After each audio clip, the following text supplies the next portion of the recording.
Baik, terima kasih. Bismillahirrahmanirrahim. Assalamualaikum warahmatullahi wabarakatuh.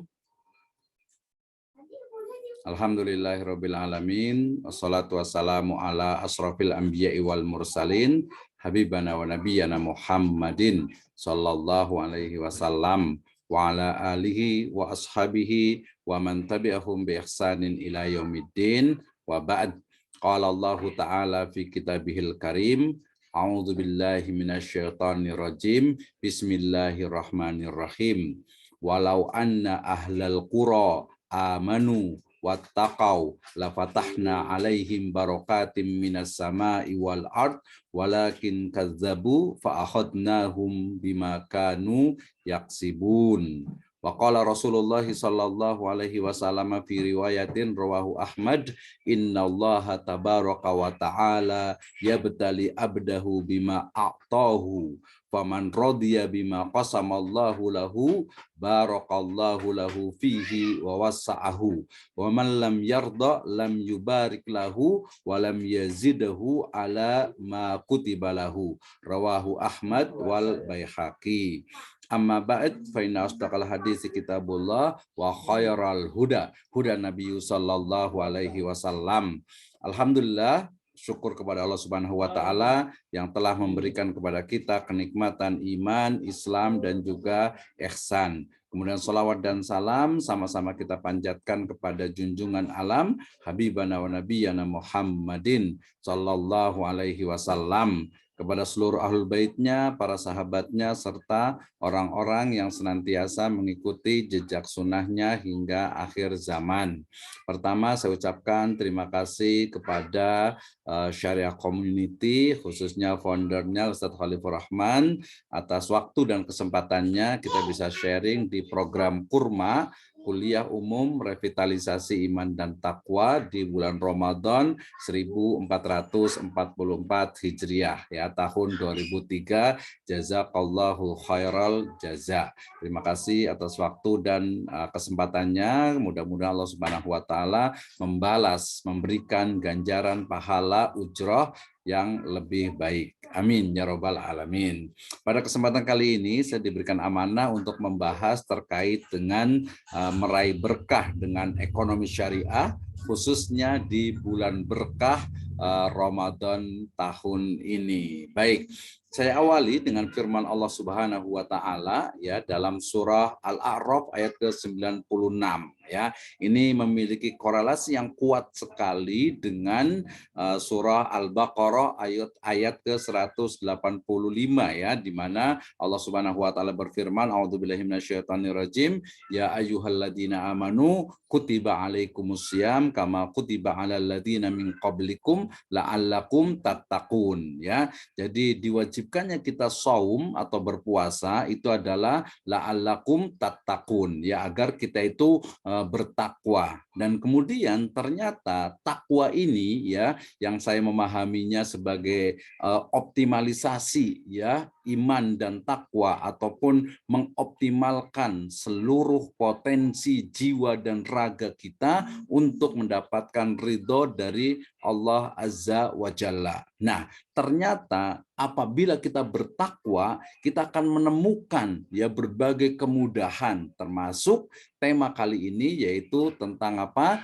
Keberkahan. Sehingga Allah Subhanahu wa taala berfirman dalam surat Al-A'raf ayat ke-96, a'udzubillahi minasyaitonirrajim, walau anna ahlal qura, ya, jikalau, ya, sekiranya penduduk negeri itu beriman. Nah, kalau tadi saum puasa itu personal, ya, ketakwaannya itu adalah ketakwaan personal. Tapi kemudian di Al-A'raf ayat ke-96 ini ketakwaannya itu sudah komunal, ya, sudah berjamaah, ya. Kalau saum puasa itu ketakwaannya adalah individu-individu perseorangan, maka kemudian ketika orang-orang itu berkumpul dalam satu komunitas, dalam satu regional, dalam satu wilayah, dalam satu kuro ataupun negeri, ya, atau kampung qaryah gitu, ya, maka apa? La fatahna, ya, alaihim barakatim minas sama. Ya, jadi kalau seandainya seluruh penduduk penduduk negeri, penduduk kampung, penduduk desa, penduduk negara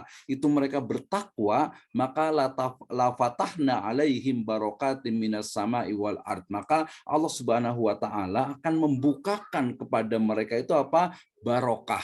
Ya, ini di sini menggunakan jamak ya, plural, barakatim minas sama'i wal ard ya, keberkahan dari langit dan juga dari bumi ya, walakin kadzabu fa akhadnahum bima kanu yaksibun ya. Sehingga Al-A'raf ayat ke-96 korelasinya sangat kuat dengan Al-Baqarah, perintah tentang saum terkait dengan takwa secara personal, kemudian takwa secara komunal atau secara sosial. Nah, keywordnya ayat ini adalah berbicara tentang sebuah keberkahan yang akan kita bahas. Ternyata salah satu ya, bahkan bisa dikatakan utamanya, faktor utama dari keberkahan itu adalah ketakwaan. Ya, ini berarti grand teorinya ya. Teori besarnya, konsep besarnya itu adalah bahwa keberkahan itu melalui ketakwaan. Nah, kemudian ada middle ataupun kita sebut juga aplikasi teorinya ya.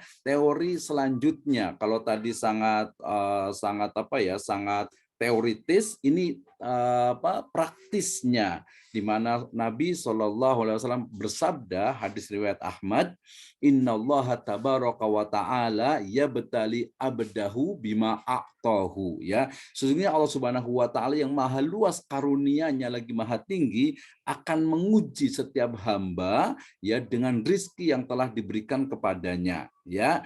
Faman rodiya bima qasamallah ya, siapa saja yang ridho ya dengan pembagian dari Allah Subhanahu wa taala, dengan rizki, dengan karunia dari Allah Subhanahu wa taala, barakallahu lahu fihi wa wasa'ahu ya, maka Allah Subhanahu wa taala akan memberkahi ya dan melapangkan rizki tersebut untuknya ya. Nah, kuncinya juga di sini adalah bagaimana keimanan dalam bentuk kita yakin ya, al imanu bi qadar atau bi qadarihi ya, bi syarrihi wa sayyihi, atau antuk minu bil qadari khairihi wa syarrih ya. Artinya bahwa rizki yang telah diberikan Allah Subhanahu wa taala kepada kita, yang kita syukuri, kita yakin iman dengan itu semua adalah anugerah dari Allah Azza wa Jalla, itu menjadi sebuah juga pintu keberkahan.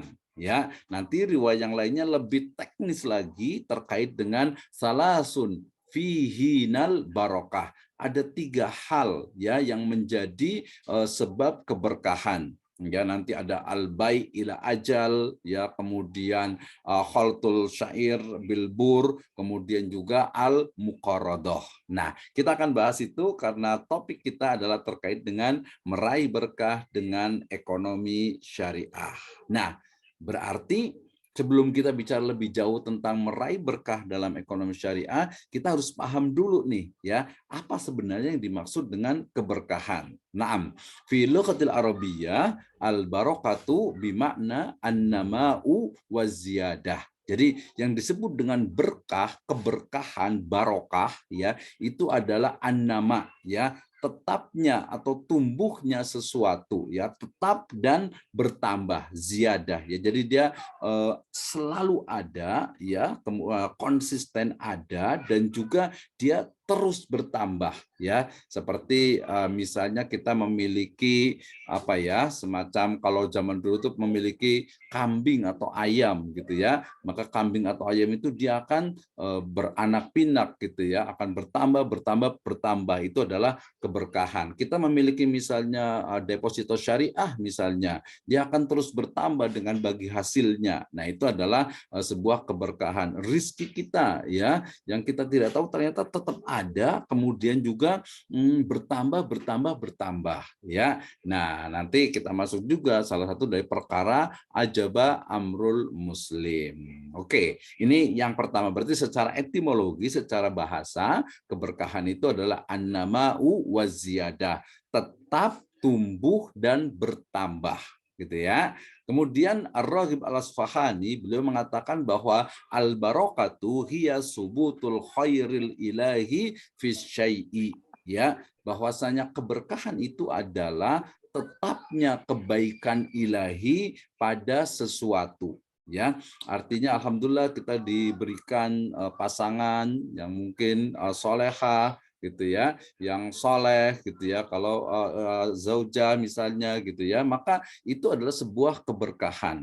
Kita diberikan pekerjaan yang ternyata nyaman di tempat itu, maka itu juga adalah sebuah keberkahan ya. Kemudian penghasilan kita, mungkin perdagangan kita, alhamdulillah ya, kalaupun turun sedikit kemudian dia ada terus, selalu ada, dan bahkan cenderung bertambah. Itu adalah alamatul barokah, salah satu dari tanda-tanda keberkahan. Karena menurut Ar-Raghib Al-Asfahani, keberkahan itulah tetapnya kebaikan ilahi. Kenapa menggunakan kata ilahi? Karena di sana ada unsur standar ya, standar untuk sebuah kebaikan. Jadi bukan dari logika manusia. Nah, kemudian juga Ibnu Qayyim Al-Jauziyah rahimahullah, beliau juga mengatakan bahwa al-barakatu haqiqatuha as-subutu wal luzumu wal istiqrar, ya, bahwa Ibnu Qayyim Al-Jauziyah mengatakan keberkahan ya haqiqatuha, hakikatnya adalah tetapnya as-subut, berarti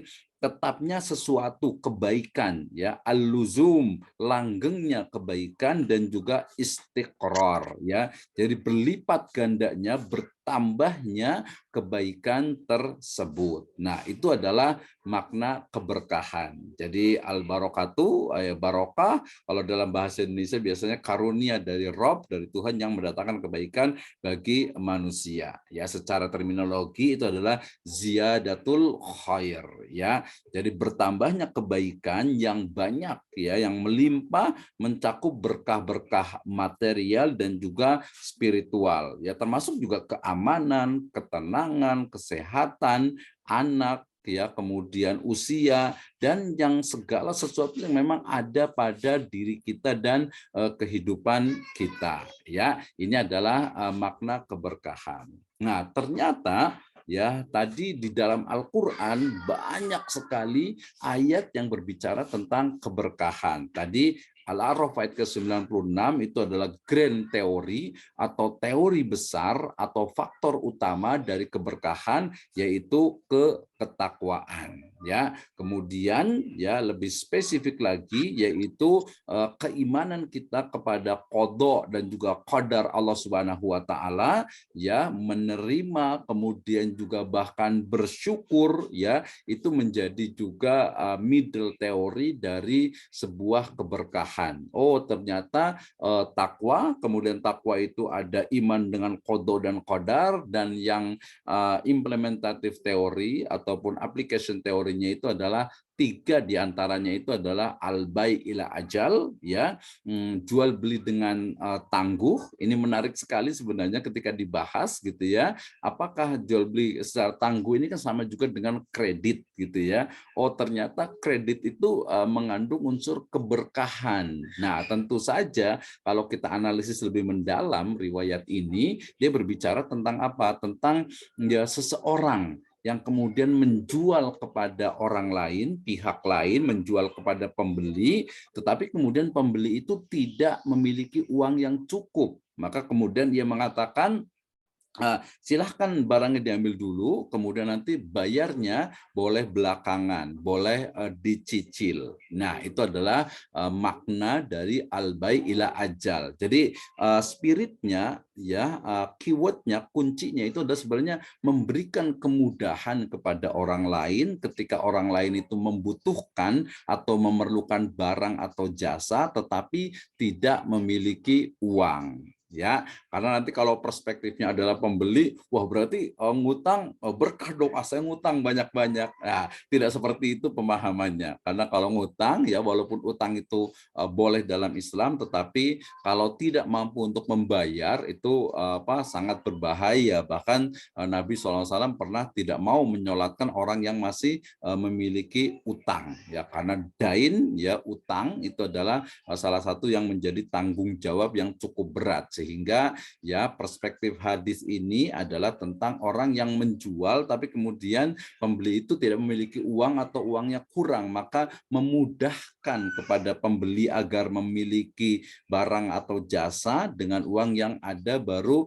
dia boleh menunda pembayarannya atau mencicilnya. Ya, kemudian nanti ada apa, khaltul burri bisyair, mencampur gandum ya dengan tepung, artinya bagaimana dia itu sebuah keluarga. Di situ itu kan lil bait la lil ba'i ya. Jadi untuk rumah tangga, bukan untuk dijual. Kenapa? Ya kalau dijual nanti di situ ada unsur apa disebut dengan bisa ghish ya, bisa kecurangan gitu ya. Padahal Nabi SAW pernah bersabda, man ghasyana falaisa minna, ya, tidak boleh melakukan kecurangan, atau siapa saja yang melakukan kecurangan maka dia itu bukan golongan kami. Konteksnya adalah seorang pedagang yang mencampur kualitas yang bagus, kualitas yang A dengan kualitas yang B ya, kemudian dianggapnya sebagai kualitas A. Ya sebenarnya kalau dia bilang kualitas B sih tidak ada masalah karena harganya lebih murah, tapi kan pedagang ya nggak mungkin gitu kan, maka dia kemudian dianggap sebagai kualitas A. Ini yang salah, tidak perbolehkan. Tapi kalau umpamanya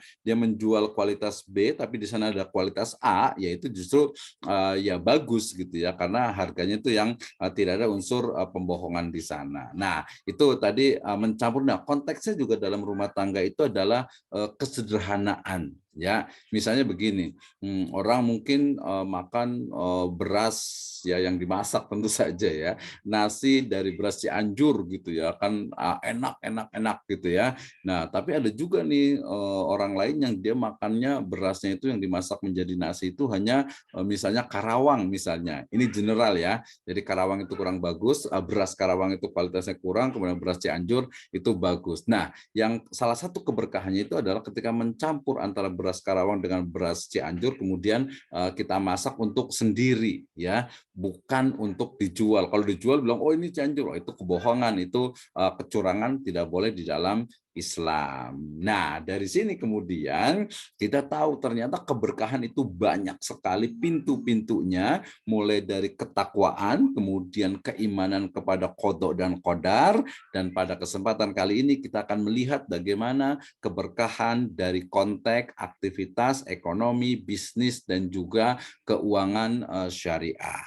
Oke, kita awali dengan pemahaman terkait dengan ekonomi syariah. Saya yakin Ibu dan Bapak sekalian, pemirsa sekalian, dan juga pemirsa di Syariah TV sudah memahami apa itu ekonomi syariah, yaitu sistem ekonomi atau aktivitas ekonomi yang didasarkan kepada nilai-nilai syariah, ya, bukan hanya secara teori tetapi juga pada implementasi, ya. Ada ayat-ayatnya, ada hadisnya, tetapi kemudian juga ada praktek yang dilakukan oleh umat Islam ya terkait dengan hal-hal yang mengandung unsur keberkahan. Oke, ini adalah ekonomi syariah ya definisinya. Kemudian ini adalah rancang bangun dari ekonomi syariah. Kita lihat ya bagaimana ternyata tadi memiliki titik temu yang kuat. Pertama adalah akidah tadi ya, takwa, keimanan kepada qada dan qadar. Itu menjadi di sini akidah general ya, umum ya, pokoknya kepercayaan kepada Allah Subhanahu wa taala dalam bentuk rububiyah, dalam bentuk uluhiyah, dalam bentuk asma wa sifat, pokoknya meyakini Allah itu ada, Allah itu satu-satunya ilah, pemilik nama dan juga sifat yang mulia. Itu menjadi dasar dalam ekonomi syariah. Dan ini tentu saja nanti akan sangat berbeda sekali dengan ekonomi kapitalisme ataupun sosialisme gitu ya.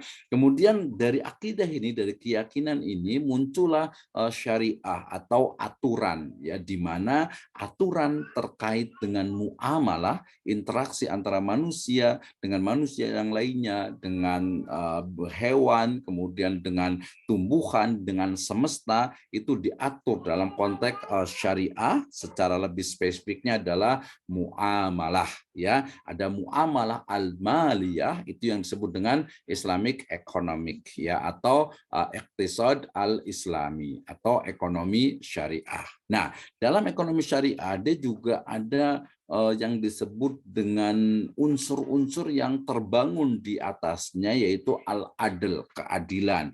Kemudian juga ada nubuah, kemudian juga ada khilafah, dan juga ada ma'ad. Ya, adil terkait dengan keadilan. Bahwasanya keadilan itu ya untuk semuanya. Ya, makanya nanti salah satu dari maqasid syariah menurut Abu Zahrah itu adalah apa? Disebut dengan iqamatul adalah, yaitu menegakkan keadilan, wad'u syai' ala mahalih, ya, meletakkan sesuatu pada tempatnya, memberikan hak dan kewajiban kepada yang memilikinya. Nubuah terkait dengan kenabian sebagai contoh, ya, laqad kana fi rasulillahi uswatun hasanah wa ma atakumur rasulu fakhuduhu wa ma nahakum anhu fantahu. Jadi bukan teori, ya. Akidah mungkin kesannya abstrak, syariah kesannya aturan. Tapi kalau sudah ada praktek, oh ini loh ada prakteknya, bagaimana jual beli, bagaimana rahan, bagaimana melakukan mudorobah, musyarakah, dan lain sebagainya, sudah ada contohnya. Ya, kemudian ada khilafah, ini sebenarnya terkait dengan leadership atau kepemimpinan, ya, karena misalnya dalam konteks ekonomi makro kita tidak bisa melepaskan apa yang disebut dengan government, ya, atau pemerintah, ya. Dalam hal ini kalau di Indonesia berarti ya Negara Kesatuan Republik Indonesia, NKRI, menjadi juga bagian tidak terpisahkan dalam sebuah ekonomi syariah, dalam sebuah rancang bangun ekonomi syariah. Dan ada unsur ma'ad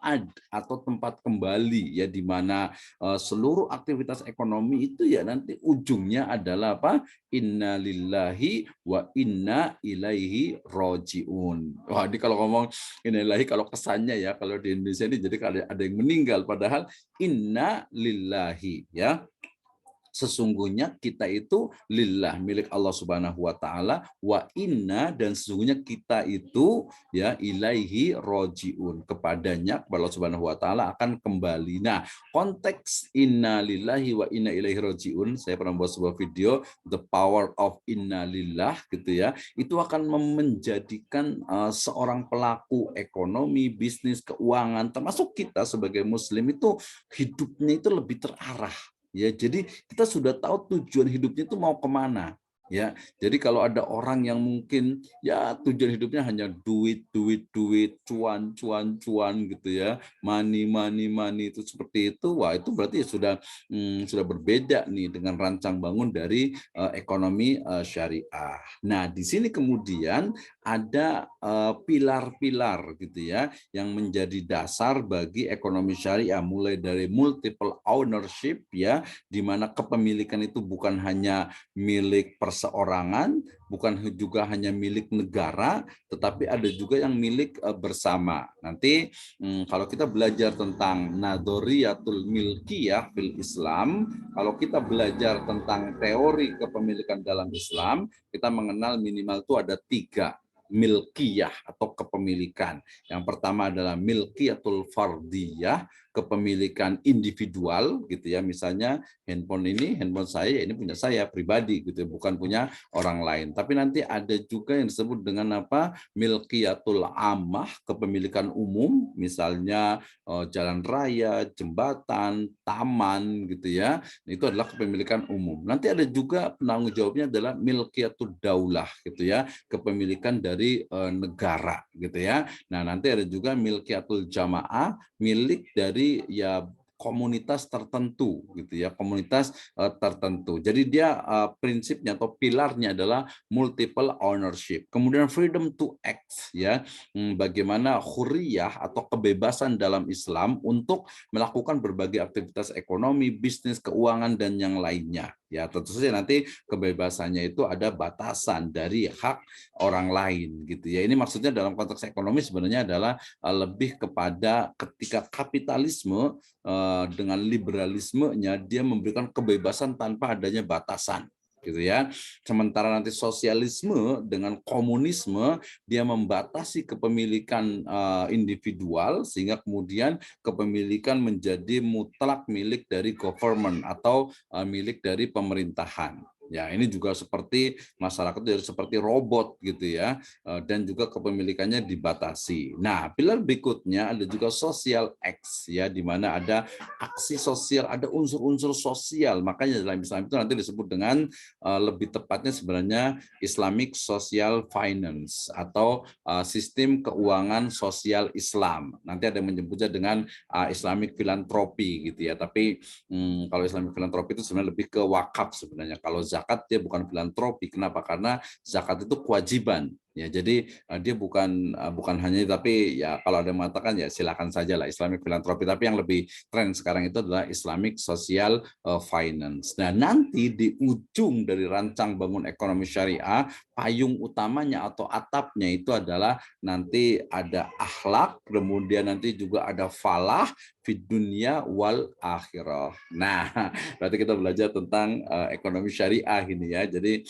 agar paham. Jadi asas ekonomi syariah tadi tauhid, keyakinan kepada Allah Subhanahu wa taala dalam bentuk rububiyah, uluhiyah dan asma sifat. Kemudian syariahnya, the law of Allahnya itu adalah seluruh aturan yang datang dari Allah Subhanahu wa taala dalam Al-Qur'an, ya dalam hadis, ijma, kemudian qiyas, kemudian maslahah, kemudian istihsan, kemudian istishab, kemudian syar'u man qablana, kemudian qaulus sahabi, kemudian al-uraf, kemudian saddu dzari'ah yang merupakan adillatul ahkam di dalam Islam. Sehingga inilah yang disebut dengan ekonomi Islam adalah ekonomi yang komprehensif, yang menyangkut, yang mencakup terkait dengan teori dan juga implementasinya. Nah, tadi ketika bicara tentang prinsip ekonomi syariah berarti di sana ada unsur keadilan ya, kemudian ada nubuah, kemudian juga peran dan tanggung jawab government, pemerintahan,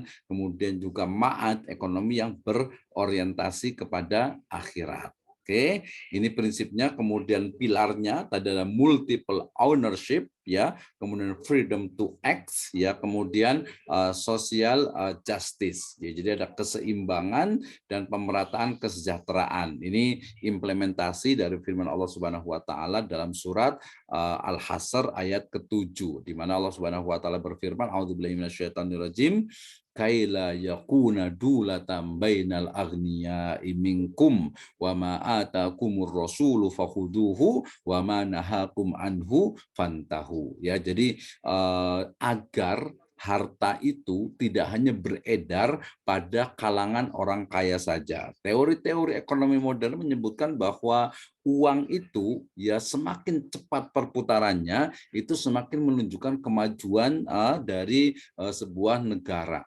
Jadi uang yang kita miliki misalnya gitu ya, itu akan semakin cepat peredarannya, itu akan menunjukkan ekonomi itu berkembang. Tapi kalau hanya tadi kekayaan itu hanya banyaknya itu di orang kaya saja gitu ya, yang kaya makin kaya, yang miskin makin miskin gitu ya. Yang satu orang itu sampai memakan kue makanan itu terbuat dari emas 24 karat, elemen emas gitu ya. Sementara yang lain untuk makan saja itu kesulitan, untuk berbuka dan lain sebagainya. Ini adalah sebuah kesenjangan yang dicarikan solusinya ataupun Islam memberikan solusinya, kesenjangan agar harta itu tidak beredar pada golongan kaya saja. Termasuk juga nanti elemen-elemen dalam Islamic Social Finance itu menunjukkan bagaimana agar harta itu ya dia berputar gitu ya, dari si kaya ke si miskin, kemudian berputar lagi, berputar lagi, berputar lagi. Itulah sebenarnya aktivitas ekonomi. Oke. Nah, ketika bicara tentang ekonomi syariah, kita mesti belajar tentang hikmah dari iqtisad, hikmatul iqtisad al-islami ya, bahwa di sana ya dalam hikmah dari sistem ekonomi ini terkait dengan dunia dan seluruh alam raya ini adalah milik Allah Subhanahu wa taala. Lillahi ma fis samawati wa ma fil ard. ya, kemudian juga wa'atul malalladzi mustakhlifina fih, ya, manusia itu memilikinya secara terbatas sebagai pemilik terbatas, sebagai penanggung jawab dari harta, dari seluruh yang ada yang datang dari Allah Subhanahu wa taala, itu harta. Nah, Allah Subhanahu wa taala sebagai pencipta dan semua ciptaannya tentu saja tunduk patuh kepada Allah Subhanahu wa taala, ya, bahwa ini jelas sekali, ya ayyuhalladzina amanu atiullaha wa atiur rasul wa ulil amri minkum, ya. Nah, tapi kemudian di sana ada pengaturan organisasi kepemilikan, ya. Dia terkait dengan misalnya kepemilikan individual gitu ya, kepemilikan komunitas, kepemilikan negara, kemudian juga kepemilikan umum, sehingga di sana ada pembatasan tingkah laku individual, ya. Boleh memiliki misalnya satu pulau gitu ya, tapi kemudian dibayarkan zakatnya, ada wakafnya, ya, lisaili wal mahrum, ya, baik orang yang kepada orang yang meminta-minta ataupun yang dia tidak meminta-minta, ya. Nah, juga berarti apa?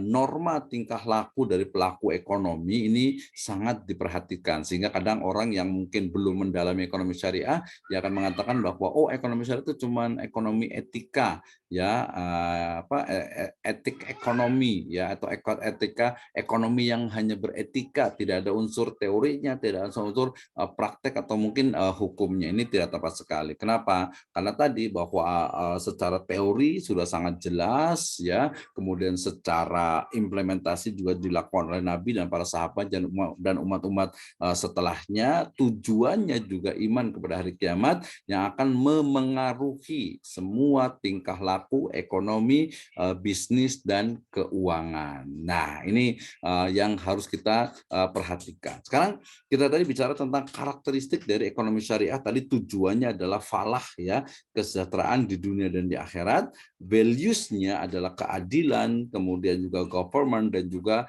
takaful tadomun, ya. Di sana ada unsur prinsip dari ekonomi syariah. Misalnya kita lihat, ya, pertama ketika bicara tentang ekonomi syariah berarti kita bicara tentang tadi satu-satunya prinsip utamanya adalah the unity of God, ya, the unity of Allah Subhanahu wa taala, bahwasanya la ma'budu bihaqqin illallah, tidak ada ilah, tidak ada sesembahan yang berhak disembah kecuali Allah Subhanahu wa taala, the unity of Allah Subhanahu wa taala. Nah, kemudian dia diimplementasikan dalam bentuk risalah atau sunnah, ya, ma'udhifa ila Nabi sallallahu alaihi wasallam min qaulin au fi'lin au takririn au sifatin, ya. Ini adalah risalah atau sunnah, ya. Ini perspektifnya akidah syariah, ya. Nanti kalau sunnah perspektifnya fikih itu berbeda lagi. Nah, kemudian di sana nanti ada unsur distributive equity.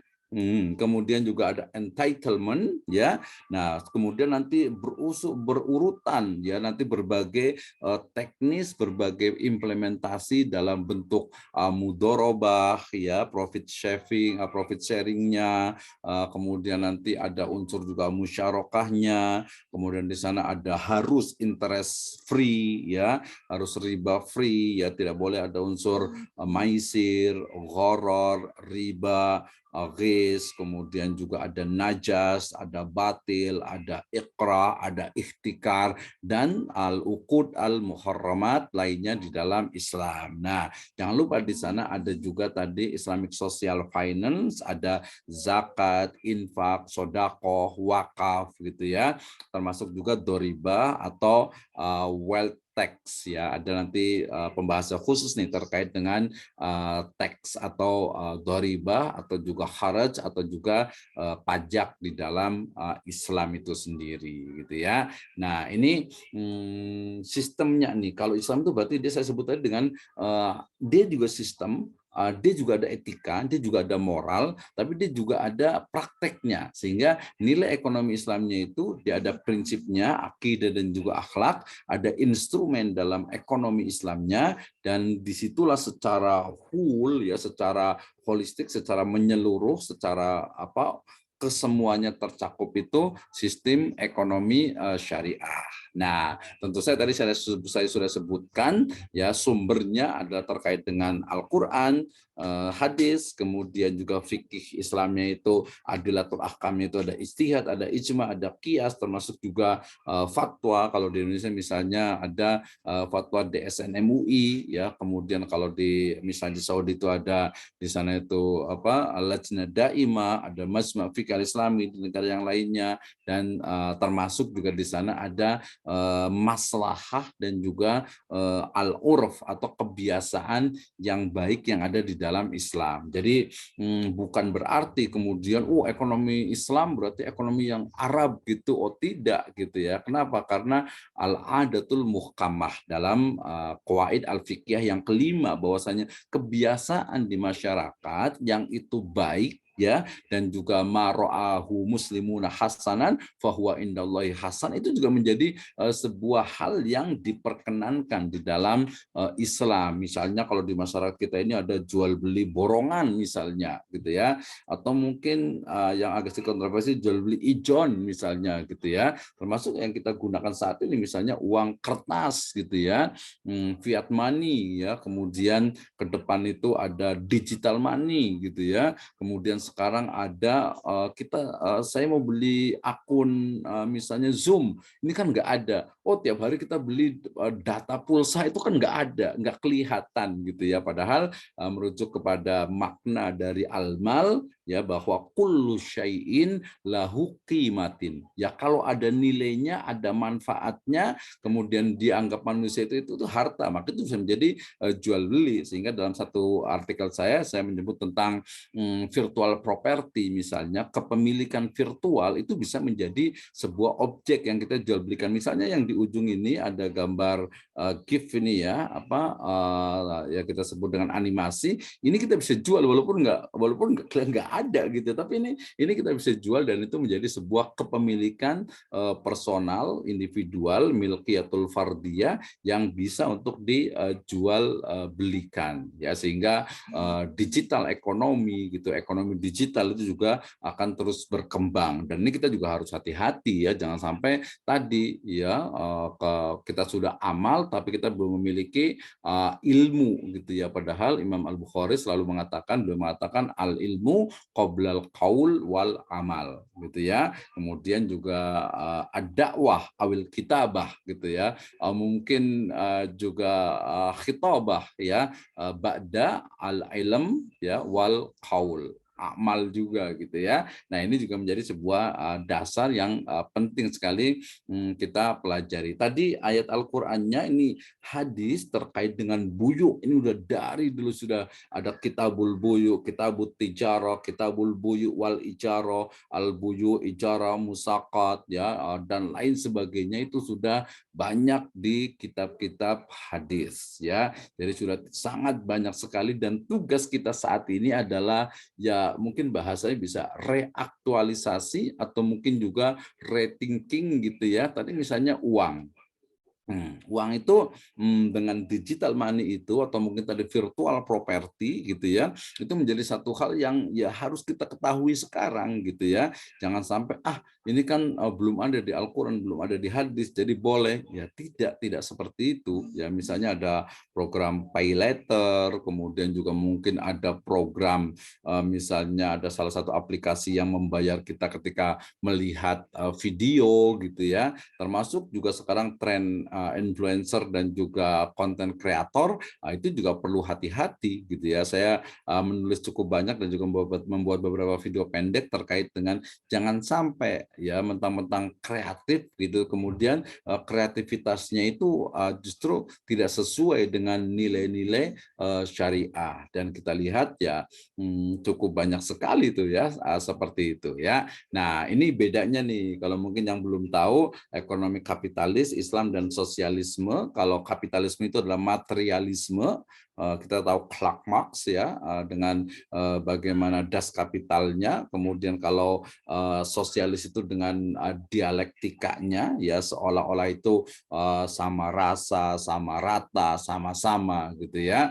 Jadi semua diatur oleh negara. Nah, Islam memiliki Islamic paradigm atau paradigma syariah yang seluruh aktivitas ekonomi, bisnis, keuangan itu didasarkan kepada syariah Islam, didasarkan kepada aturan-aturan dari Allah Subhanahu wa taala untuk menuju kepada falah di dunia, keberkahan. Tadi keberkahan maknanya itu adalah terus bertambah di dunia dan juga atau lebih tepatnya kesejahteraan di dunia dan juga kesejahteraan di akhirat. Inilah makna ataupun tujuan dari 5 kali minimal gitu ya, 5 kali kita dipanggil oleh muadzin, hayya alal falah. Mari kita bersama-sama menuju falah ya di dunia dan juga di akhirat. Ya, akhirnya kemudian ekonomi Islam itu dia bukan cabang dari ilmu ekonomi ya, tetapi dia adalah sebuah sistem ekonomi yang didasarkan kepada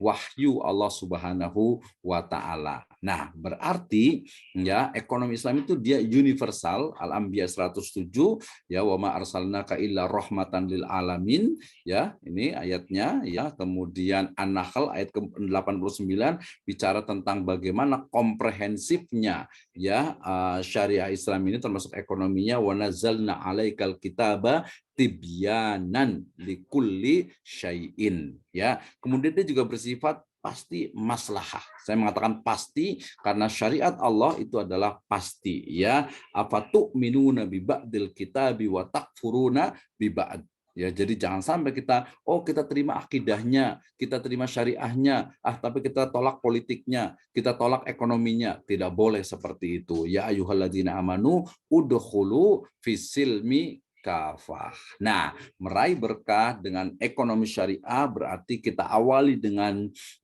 satu teori yaitu syahadah atau teori credo ya, atiullah wa atir rasul, implementasi dari ketaatan ya. Dikatakan kalau kita bertakwa ya, maka la fatahna alaihim barakatim minas sama, nanti dalam bentuk rububiyah, uluhiyah, asma wa sifat, antu'minu bil qadari khairihi wa syarrihi ya. Kita yakin dengan pemberian Allah Subhanahu wa taala, karunia Allah Subhanahu wa taala, kemudian dalam bentuk syariah yaitu muamalah dan juga ekonomi syariah. Di sana ada adab dan etika ekonomi, kemudian juga keadilan dan kemaslahatan untuk semuanya. Jadi Islamic economic for all ya. Jadi keadilan, kemaslahatan, keseimbangan, kesetaraan dalam ekonomi syariah bahkan tidak melihat kepada ras, suku, golongan, agama. Kenapa? Karena tujuannya adalah memang kemaslahatan, al-maslahatul ammah. Demikian dari saya, Islamic economic is our religion and Islamic economic for all humankind. Wallahu a'lam bishawab. Assalamualaikum warahmatullahi wabarakatuh. Waalaikumsalam warahmatullahi wabarakatuh. Jazakumullah